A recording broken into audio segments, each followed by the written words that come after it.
Ladies and gentlemen, we are back with Nalbis after a very, very strong showing on Tuesday in the general trivia questions, but they're back to tackle 3 rounds of the real reveal. You were eliminated in the Sweet 16 last season, so that means you have not played this before. Have you been watching people play, see strategies? Do you think you have your own strategy come in your mind, or do you think it's going to be just winging it? How are you feeling going into this real reveal for the first time? I'm nervous because I've tried your site, the Real Reveal website that you've got going at the moment. And with that one, I've not been doing amazing.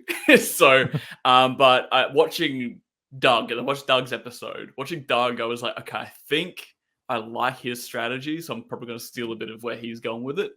Picking those smaller points and going for like year release and stuff like that, and going from there. So we'll try it out. Love it. Well, as you mentioned, the movie reveal game is released, so go check it out. Moviereel.io. You can play every single day, as Nalbis alluded to. I helped create the game, but I'm not that good at it. People are way better than me at this game. I get stumped like every single day. It's like an algorithm that selects the movie, so I have no clue what the movie's going to be each day. And everyone's posting way better scores than me, so I'm not that great at this game. But this game will help me get better. Maybe one day I'll be a Trivia 10 contestant and can tackle it for myself. But new episodes every Tuesday and Friday. Today's a Friday episode. Tuesday, we're going to have a brand new contestant, so make sure you hit that subscribe button.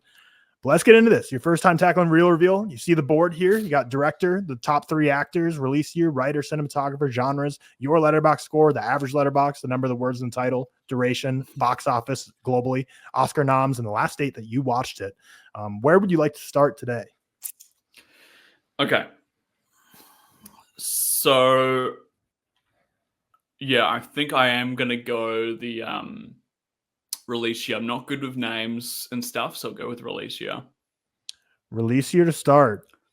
And we are starting with 2024 this 2024. Shit. And is it one I've seen? Yeah, it's something you have had to watch or logged in your Letterboxd.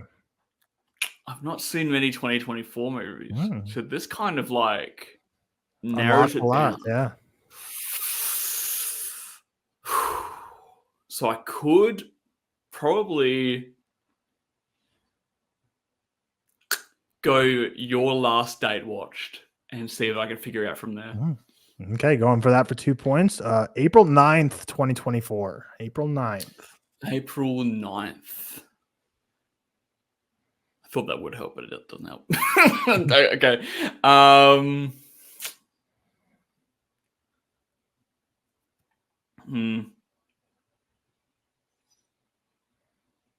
Yeah, it didn't end up helping. Okay. Let's go.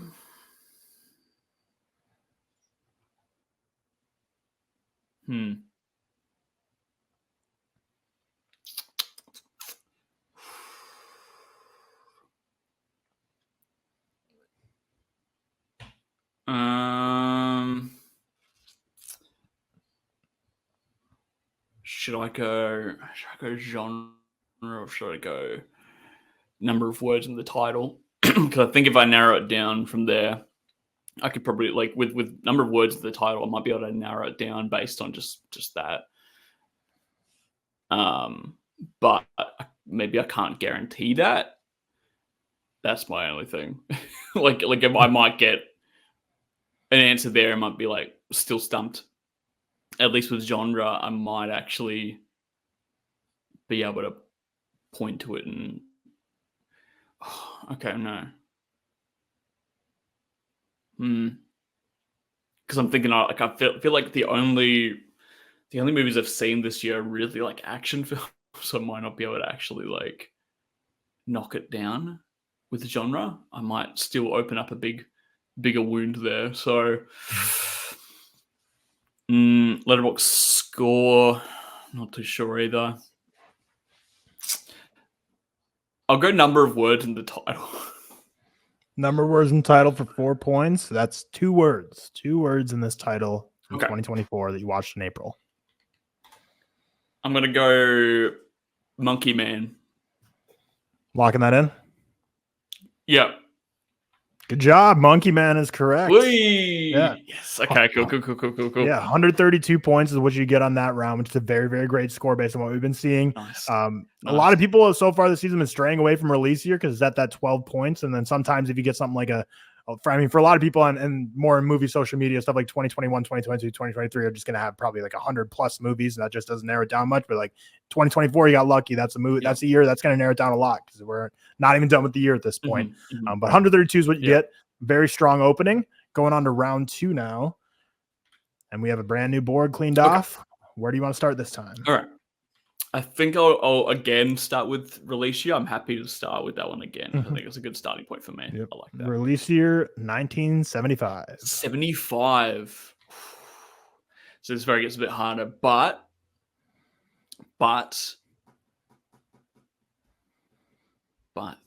there are a lot of 70s movies that I really like, especially like there's like exploitation, like Japanese films that are really sick from the 70s. But can I name a specific film from 75? I don't think so. So I think what's going to help me here in those lower sections might be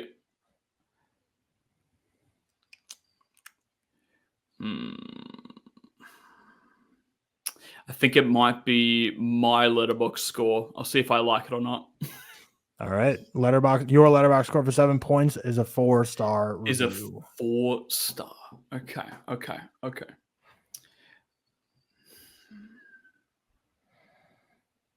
4-star.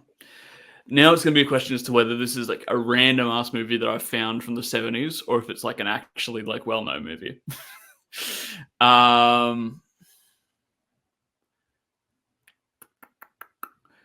So what's going to help me find out that information? Number of words in the title.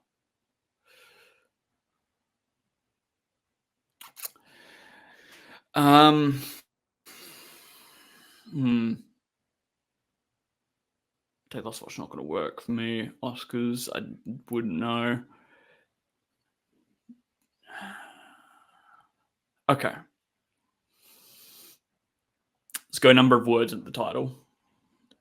Words in the title for 4 points. 1 word. 1. Is it Jaws? Locking that in? Yeah. It is Jaws. Hey, nice. Okay, I love doing this every week because people have just wildly different strategies every time, and your strategy's working for you. It's gotten you 2 solid scores. You got 1 more round to go, though. Okay. Board's wiped clean. Where are we going this time? Okay. Release year. Let's do it again. Let's go. Release year 1999. 1999, baby. This is a good film from 1999. We got The Iron Giant we had last week. We have The Matrix, Phantom Menace. What else do we have? That's all. Those are the only films that are released. Okay. So what's going to help me pinpoint out of at least those options that I've listed there, because it might be we can sort of pretend those are my only options and be like, okay, what's going to solidify that?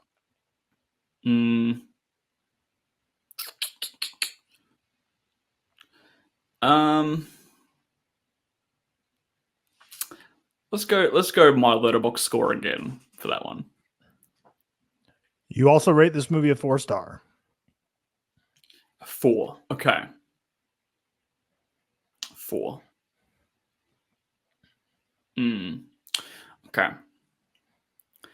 So it's not Phantom Menace, because I think I had that sitting like a 3.5. I like that movie, but I don't know if I jumped to the 4. Iron Giant I know is like a 5, so it's not that. could be The Matrix. I know I haven't revisited The Matrix in a while. I remember I gave it like a maybe a 3.5, and I feel like I've always been like, I need to revisit that film because I feel like I like it more. But maybe in the past I bumped it up at some point to be like, I don't dislike it, guys. I like it. So it could be that. I'm trying to think of any other films from 1999, but it's a bit of a 1999. 1999. A 4. Okay.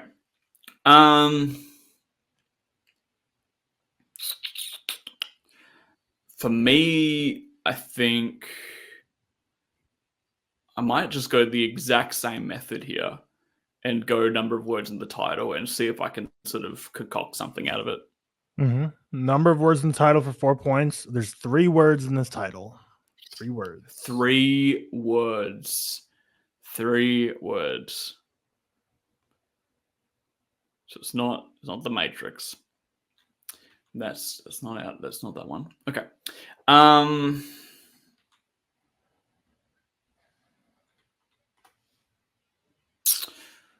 this one's 4 stars. 4 stars. Film I really like from 1999.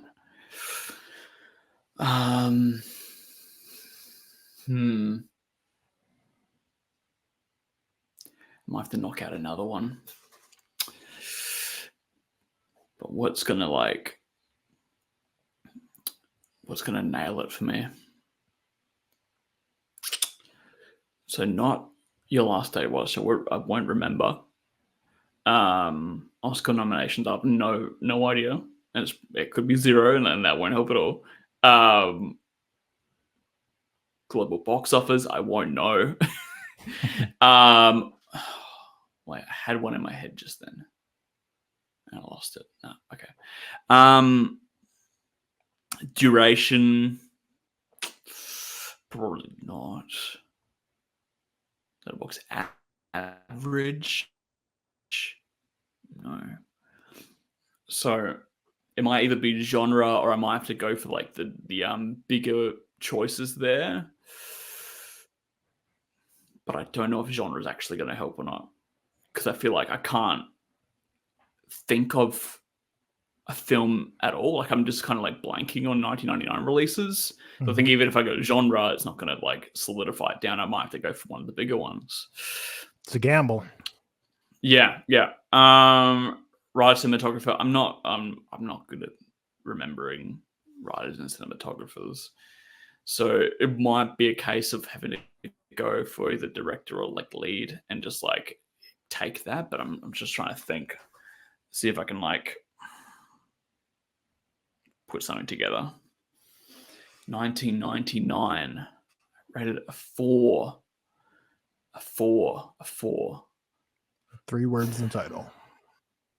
3 words in the title. Yeah. I got to remember that as well.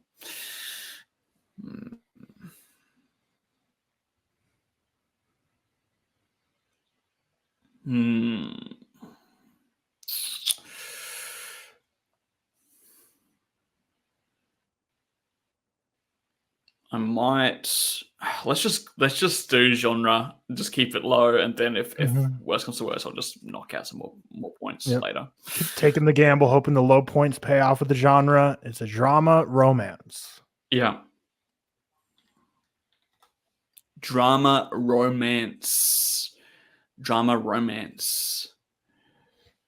Because Titanic came out in 97, so it's not that. Drama romance.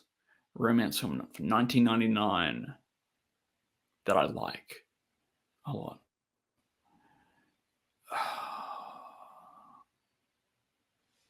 Drama romance from 1999.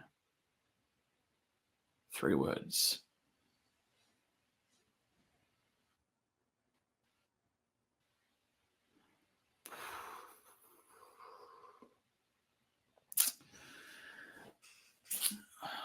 Drama romance from 1999, 4 stars.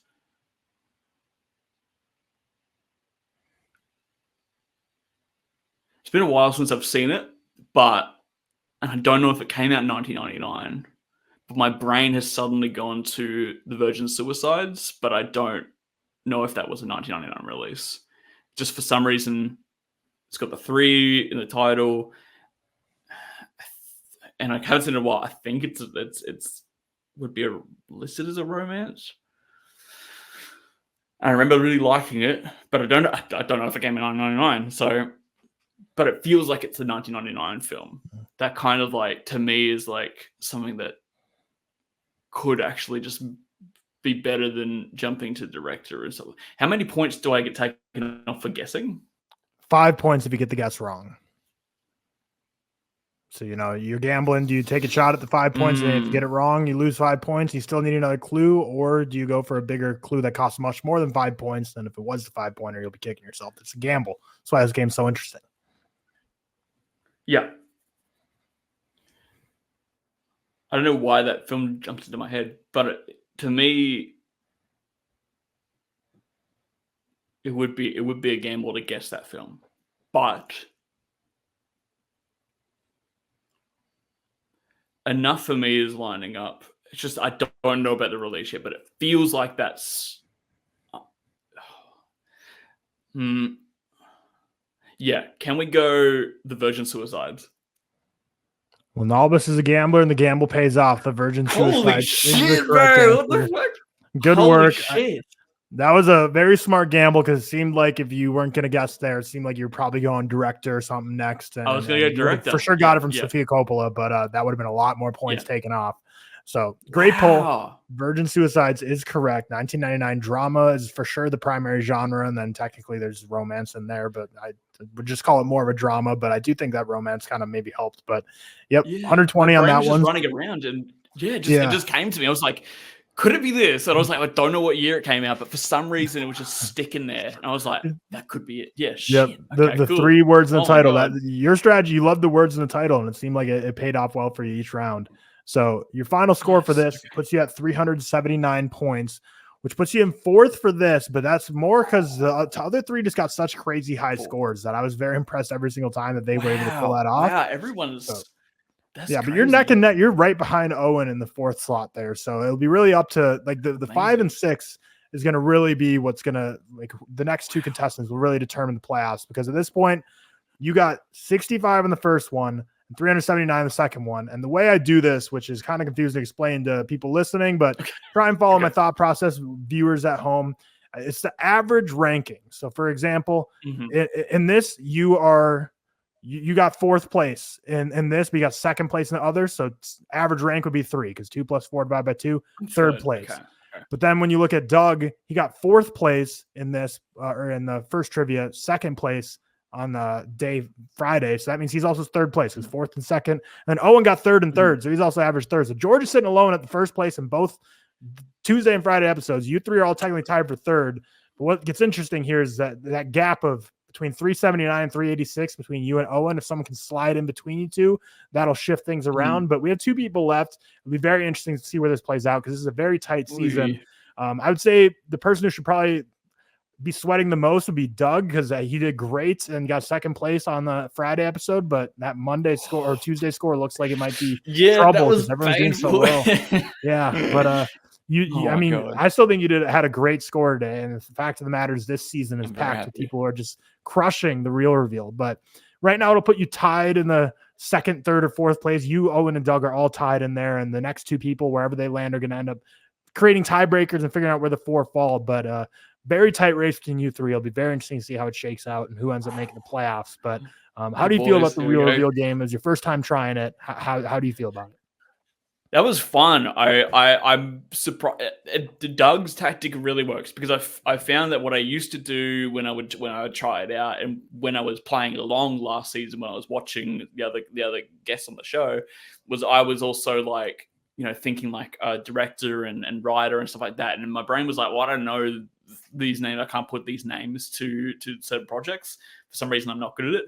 But I'm often really good at, like, if you give me a film, I could probably pinpoint in my head like they came out that year, and I've always been like weirdly good at that. That's why Virgin Suicides, I was like, if you gave that to me, I'd be like, oh, that's like 1999. And that's probably helped me a lot. It's just like for some reason I had that instinctual thing. So seeing Doug do that, I was like, I'm gonna steal that, and actually, it really did work in my favor there. So I had a lot of fun doing that, and the first one as well was really good too. The standard trivia questions, but I can't wait for George's episode, because him getting a higher score than Doug is crazy. By Doug a decent really margin good. too, a 12-point gap. It wasn't really messing around. Like he got in the 400s, but I didn't think it would be possible with this game. But you'll have to see it. Everyone's doing really good. Yeah, for people watching this episode, it was last week's because Owen came second in chronological order. But remember, you can play this game for yourself, moviereveal.io. It's funny because I feel like if I came on this show, like if I was competing and someone was hosting me, I feel like I could get much better scores because it forces you to think through it.